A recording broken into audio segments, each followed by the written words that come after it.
Orang seringkali menganggap damai itu sebuah hal yang lemah, yang membosankan, yang monoton.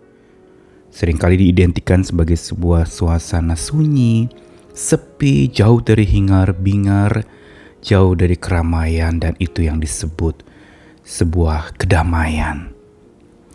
Namun kesalahkaprahan tentang damai ini membuat damai disepelekan, dianggap sesuatu yang bikin orang menjadi ngantuk, terlalu syahdu, bikin sendu. Namun apakah sebenarnya itu yang dimaksudkan dengan damai yang kitab suci katakan? Jelas sekali bahwa damai itu yang Alkitab ajarkan adalah damai yang bukan saling menjaga jarak dan menjauh, tapi damai yang makin mendekat dan justru makin mendekat makin kuat. Sehingga inilah khasiat damai yang menurut versi Tuhan. Damai yang bukan sisi manusia yang menarik diri, yang menjauh, yang tidak berhadap-hadapan, saling menjauh. Sudahlah, jangan lagi singgung-singgung. Kita mendingan jaga jarak, saya mau hidup damai. Ini damai yang keliru. Hidup damai justru dengan menjauh. Padahal damai yang sejati adalah damai yang mendekat walaupun dengan orang yang kita tidak suka atau yang tidak menyukai kita.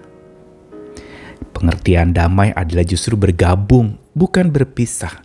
Pengertian damai bukan menjauh dari keramaian, tapi tetap teguh dan teduh di tengah-tengah keramaian. Itulah damai sejati yang dari Tuhan. Karenanya sebenarnya damai sejahtera bukan membuat kita tambah lemah, tapi kita menjadi makin kuat. Dikuatkan apa? Apa yang membuat kita bisa menjadi kuat oleh damai sejahtera itu? Kita perlu terus belajar satu hal ini untuk bisa menghadapi segala sesuatunya dengan kekuatan damai sejahtera. Apakah itu? Saya Nikolas Kurniawan menemani lagi dalam Sabda Tuhan. Hari ini dari dua bagian. Yang pertama masih dari ucapan berkat di dalam kitab Bilangan pasal 6. Kali ini ayat 26 dibacakan. Yang mengajarkan tentang sebuah ungkapan kembali lagi tentang wajah Tuhan. Dikatakan Tuhan menghadapkan wajahnya kepadamu dan memberi engkau damai sejahtera. Lalu kemudian satu ayat lagi dari kitab Tawarik yang pertama. 1 Tawarik 16 ayat 11 sampai 12 dalam doa dan puji-pujian Daud ada sebuah ungkapan menarik. Ayat 11 sampai 12 di 1 Tawarik 16. Carilah Tuhan dan kekuatannya, carilah wajahnya selalu. Ingatlah perbuatan-perbuatan ajaib yang dilakukannya, mujizat-mujizatnya, dan penghukuman-penghukuman yang diucapkannya. Kedua ayat mengandung kata yang sama, yaitu berbicara tentang wajah Tuhan. Kalau di dalam kitab Bilangan tadi, ucapan berkat itu Tuhan menghadapkan wajahnya. Inilah dasar yang membuat Daud mengundang orang-orang, para pengikut Tuhan pada waktu itu untuk mencari Tuhan dan kekuatannya. Carilah wajahnya selalu. Kenapa Daud mengundang orang-orang untuk mencari Tuhan dan mencari wajahnya? Kita sering salah artikan cari wajah itu seperti cari muka. Tahu kan istilah cari muka? Orang yang cari muka katanya demi untuk mendapat sesuatu maka dia cari muka. Dia merayu, dia melakukan berbagai macam cara untuk menyenangkan orang yang dia sukai atau yang dia kagumi atau yang dia hormati. Carmuk istilahnya, cari muka. Tapi apakah itu sama dengan mencari wajah Tuhan? Jelas bukan. Karena mencari wajah Tuhan bukan berarti wajah Tuhan itu hilang atau tidak ada. Tetapi mencari wajah Tuhan berarti berhadapan dengan Tuhan. Sesuai dengan dasar tadi di dalam ucapan berkat. Tuhan menghadapkan wajahnya. Karena Tuhan menghadapkan wajahnya, kita perlu mencari wajahnya untuk apa? Berhadap-hadapan. Dan disinilah sumber damai sejahtera itu dikaruniakan. Karena dalam Bilangan 6:26 tadi dikatakan Tuhan menghadapkan wajahnya kepadamu dan memberimu damai sejahtera. Jelas ini menjadi konsep damai yang berhadap-hadapan. Bukan saling membelakangi, tidak tegur sapa, diam-diaman, saling bungkam 1000 bahasa, menunggu orang menyapa dan kita tidak mau menyapa lebih dulu. Kita membelakangi, bukan saling berhadapan. Dan konsep damai yang berhadapan inilah berdasarkan ucapan berkat Bilangan pasal 6. Tuhan menghadapkan wajahnya kepadamu dan memberi damai sejahtera. Inilah konsep damai sejahtera yang sebenarnya kitab suci ajarkan dan yang Tuhan ajarkan. Damai sejahtera yang ada di hadapan Tuhan. Orang yang hidup di hadapan Tuhan, koramdeo, dia akan mengalami damai sejahtera. Kenapa? Karena dia sadar kalau dia bicara di hadapan Tuhan, berarti Tuhan ada di depannya. Yang berarti ketika Tuhan dikedepankan, damai sejahtera itu akan menetap dalam hati. Kecuali kita yang mau di depan, Tuhan di belakang, ya jelas tidak akan dapat damai. Kita taruh dia di belakang, kalau penting baru kita hubungi, kalau perlu baru kita toleh ke belakang dan cari-cari dia. Tapi kalau kita menghadap Tuhan, Tuhan ada di depan kita. Dan di depan kita bukan membelakangi kita, tetapi dia menghadapkan wajahnya. Ini yang kedua artinya.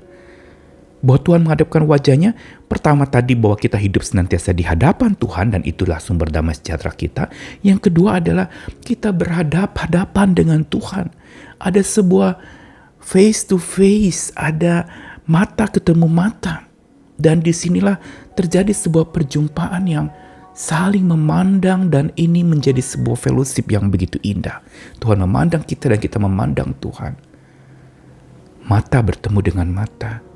Ketika dunia mata ganti mata, gigi ganti gigi, maka Tuhan justru datang menghadapkan matanya, menghadapkan wajahnya kepada kita. Dan kita juga menghadapkan wajah kita kepadanya, saling bertatapan, saling berhadapan.